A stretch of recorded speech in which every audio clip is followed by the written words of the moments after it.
I have been calling you because I didn't want to die like that. Why have you ignored me?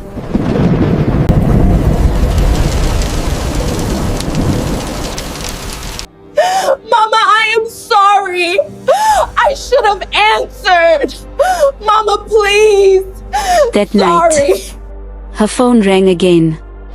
Same number. Same name. Mama Red Heart. She stared at it. Frozen. Because this time, she knew something was wrong. The last time she saw her mother, she was already dead. But the phone kept ringing. 4 weeks. The calls had been coming in. Morning. Afternoon. Late at night. Always the same name. Mama Red Heart.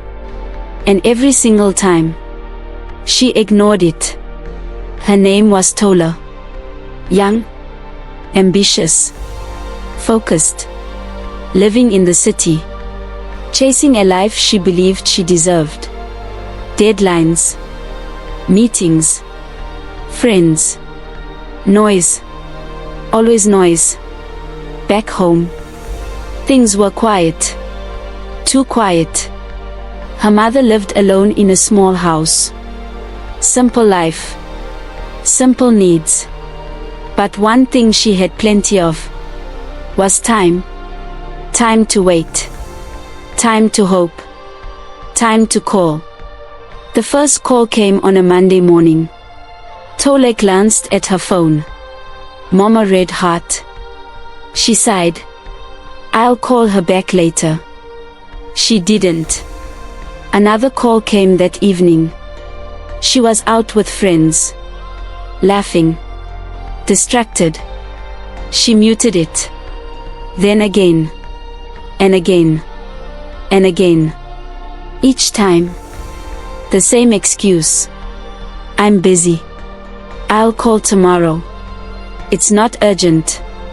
Back in the village, her mother sat outside every evening, phone in hand, watching the road, as if she could somehow see her daughter through it. Sometimes she would smile softly and say, maybe she's just busy today. Other times, she would whisper, I just want to hear your voice. But the calls kept going unanswered. Days turned into weeks. Something began to change. The calls became more frequent, more urgent. Sometimes late at night. Sometimes very early in the morning. Once, the phone rang at exactly 3 a.m. Tola woke up briefly. Looked at the screen. Mama Red Heart. Her heart skipped. Then she frowned. Why would she call at this time? She almost answered. Almost. But instead, she turned off the phone and went back to sleep. The final call came on a Sunday. It rang longer than usual. Longer than ever before. Tola stared at it. Something felt different. Her chest tightened slightly. A strange feeling she couldn't explain. She picked up the phone. Hovered over the answer button. Then, she declined it. I'll call her tomorrow. But tomorrow never came. The call came the next morning. Not from her mother. From a neighbor. Tola, you need to come home. Her heart dropped instantly. What happened? Silence. Then, it's your mother. The world went quiet. The journey felt longer than ever before. Every second. Heavy. When she arrived, the house looked the same. But everything felt different. Too still. Too quiet. Too final. Her mother lay inside. Covered. Gone. Tola fell to her knees. Mama. I'm here. But this time, there was no answer. That night, She sat alone in the house, holding her phone, scrolling through missed calls. Dozens of them, all from the same name, Mama Red Heart. Her hands began to shake. Tears fell uncontrollably. Why didn't I just answer? It would have taken 1 minute. Just 1 minute. Then suddenly, her phone rang. She froze.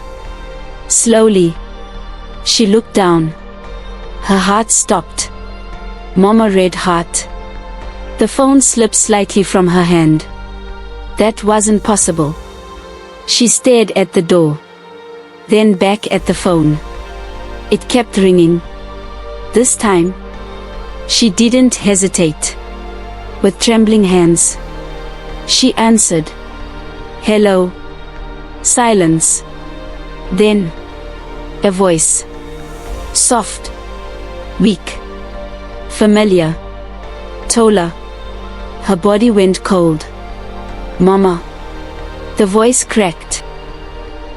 I have been calling you because I didn't want to die like that. Why have you ignored me? Why didn't you answer me? Tears exploded from her eyes. I'm sorry. Mama, I am sorry. I should have answered. Mama, please. Sorry. I'm so sorry. I didn't know. A pause. A painful pause. Then, I was waiting for you. The line began to distort. Crackling. Breaking. I called you when I couldn't breathe. Tola's heart shattered. I called you when I fell. Her voice disappeared into sobs. I called you because I didn't want to die alone. The call glitched. The voice faded. Then one final whisper. I just wanted to hear you. The line went dead. The phone slipped from her hand, hit the floor. Tola screamed. But the house remained silent. The same silence her mother had faced. Alone. Sometimes, the calls we ignore are the ones we'll spend the rest of our lives wishing we answered. Because regret doesn't come when you're busy. It comes when it's already too late. So the next time your phone rings from someone who loves you, answer. If you enjoy African stories, folklore, myths, and legendary tales, this channel is for you. Subscribe to African Savannah Tales for new African folktales and storytelling videos every week, and explore the wisdom, mystery, and magic of Africa's timeless stories.